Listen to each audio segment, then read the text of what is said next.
ایک دفعہ کا ذکر ہے کہ ایک بوڑھا شخص راستے کے کنارے پر ایک درخت لگا رہا تھا۔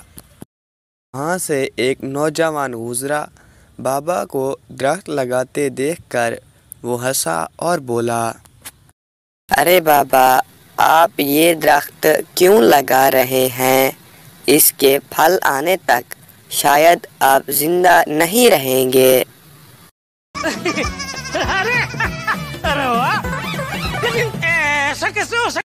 ارے بیٹا، میں جانتا ہوں کہ شاید اس درخت کے پھل آنے تک میں زندہ نہ رہوں۔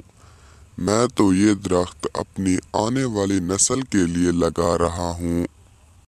اور جب میں بچہ تھا تو میرے والدین نے بھی درخت لگائے، ان کا پھل میں نے کھایا تھا، اور انہوں نے مجھے نصیحت کی تھی کہ ارے بیٹا، جب تم بوڑھے ہو جاؤ گے تو تم بھی ایک درخت ضرور لگا دینا، تاکہ تمہاری نسل بھی اس درخت کا پھل کھا سکے اور سبق اندوز ہو کہ یہ سلسلہ جاری رکھنا ہے۔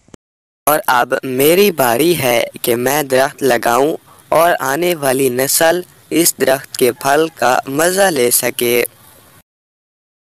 اس نوجوان کو بوڑھے بابا کی بات سمجھ آ گئی اور وہ سوچنے لگا کہ اپنی زندگی صرف اپنے لیے نہیں بلکہ دوسروں کے لیے بھی وقف کرنی چاہیے۔